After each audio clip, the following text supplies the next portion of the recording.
Just when you may have given up looking for a nootropic compound to decrease levels of anxiety, we have yet another study showing that Phenibut not only decreased levels of anxiety, but also improved quality of sleep and was fairly well tolerated by the users. And Phenibut for many years has been actually referred to as the happy pill, but I've previously made videos actually saying why I would never use Phenibut, and then I made a follow-up video saying I changed my mind, I actually like Phenibut, and now I'm at a point where I'll typically use Phenibut twice a month for a very specific application, and we're going to talk about the benefits, the side effects, how you may want to consider using Phenibut, and you'll also learn some strategic and interesting applications of the compound. And if you're unfamiliar with Phenibut, what you should know is that it is not a naturally occurring compound like ashwagandha or rhodiola rosea. This is man-made, and it's a compound that was developed in the 1960s for the specific application of decreasing levels of anxiety. And how it does that is by manipulating or modifying the way that your brain is actually using GABA. And GABA promotes a state of calmness. It's kind of like the brake pedal. So what that means is that using Phenibut actually reduces inhibitions to some extent.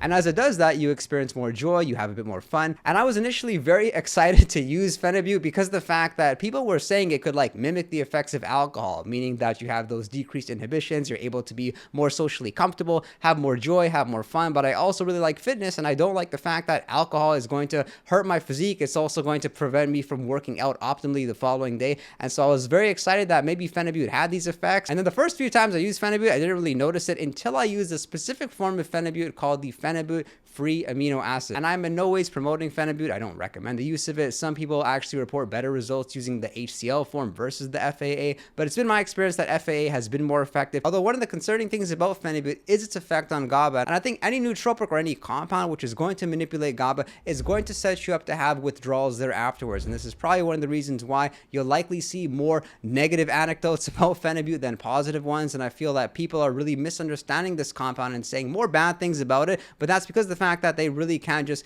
control themselves, use it strategically, and don't have the discipline to take less than they need to, because it's a compound where people are going to want to take more. You're going to feel good while you're using it, and more is not going to be better. And people notice very different experiences from it. Like, I don't notice a productivity boost when I'm using Phenibut. Even if I were to use it for anything creative, I don't notice myself being more productive. I just find like my discipline is gone. And I also don't like the fact that it to some extent elevates my heart rate. Like, I would only use Phenibut for the purpose of improving my sleep quality. Like I mentioned, I would probably use it instead of using something like melatonin, but other individuals report using Phenibut in the beginning of the day and feeling more productive. That just may be their biochemistry. It may be because of the specific work that they need to do, but for most individuals, they'll probably use Phenibut and find them in a slightly better mood, feeling slightly stimulated, although very unlikely being able to work smart, because you can finish the day thinking you had a productive day, but objectively you haven't done the things to move the needle forward. You can consider the benefits of Phenibut to be increased confidence, better energy, better sleep quality, reduction in anxiety, maybe better verbal fluency. But one of the biggest misunderstandings with Phenibut is that this is really not a nootropic compound that will make you any smarter or make you learn faster. It doesn't necessarily affect acetylcholine like alpha GPC or like the racetams may.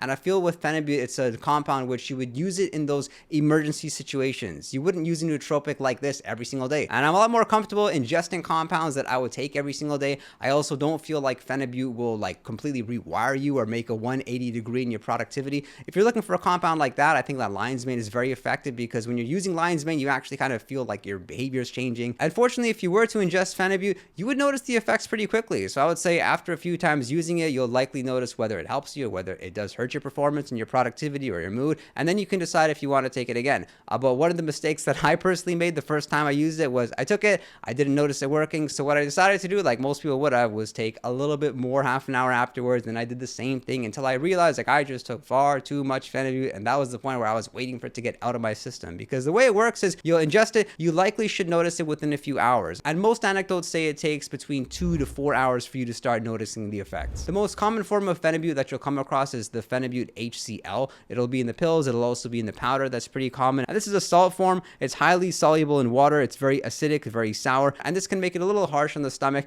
I used Phenibut HCl. I personally don't notice it working even at higher serving sizes, surprisingly, so I don't really find any point. And then the other form that you'll come across is the Phenibut FAA. And what the FAA is, the pure non-salt form, it's not very soluble in water. It's also less harsh. And this form is commonly taken sublingually, so leaving it under the tongue for 30 seconds up to a minute. And I have tried that, but I haven't noticed any difference taking the FAA form both sublingually or just taking it with water. And one of the mistakes that I initially made when using Phenibut was actually using it alongside caffeine. See, I thought it was like taking caffeine with L-theanine, thinking that Phenibut would help just to calm down the caffeine, help me to eliminate the side effects. But what I didn't realize is that Phenibut Phenibut has an interesting effect on your heart rate. Like, it actually increases your heart rate. So when you combine it with caffeine, which already increases your heart rate, makes it such that you're overstimulated. And something I'm surprised the research hasn't come across, as well as anecdotes, is that Phenibut, for me anyway, does seem to suppress my appetite, which I enjoy. But given the rapid tolerance and the potential risk of dependence, Phenibut is for occasional use only. I would never recommend anyone even takes it 2 days in a row, because the body and the brain need ample time for them to get into a normal state again following ingestion. If there's anything which makes Phenibut different than taking L-theanine or taking ashwagandha or some of the other common nootropics out there to decrease levels of stress and decrease levels of anxiety, is that Phenibut is stronger, and Phenibut will last for the whole day, whereas some of these other nootropics, they'll only last for a few hours, or maybe you'll have to take them every single day for you to notice a benefit. So Phenibut, very powerful, but again, very strong side effects, which is why you want to, of course, use it carefully and use it strategically if you're going to use it. But ultimately, you're better off not using it, and I would give Phenibut a thumbs down. And with respect to the dosages, you have like your low dosage, you have your medium dosage, then you have your high dosage. So I would say a low dose would be considered between 200 milligrams to 400 milligrams once per day. A medium dose would be between 400 milligrams up to 1.2 grams, and then a high dose would be exceeding 1.2 grams, which is actually pretty common. And I'm referring to the HCl form. If you are going to ingest the FAA, just consider that the FA may be about 20% more potent. Some users do take like 2 grams or 3 grams in a serving size. They're more experienced users, so they know how their body responds to it. Not that I would recommend it. And these are dosages that were made up by me after using it myself and also browsing through a lot of research and a lot of different anecdotes out there. So definitely don't follow my advice when it comes to Phenibut. 100 milligrams may be enough for you. And something that surprised me is that some users actually take Phenibut prior to going to bed, and they notice that they have better sleep that night as well as the night there afterwards, which could suggest that Phenibut may be staying in your system longer than you would expect. And if you want to chat with me one-on-one, you can message me on Patreon, and be sure to visit our Discord server. And I appreciate your support and look forward to seeing you next time.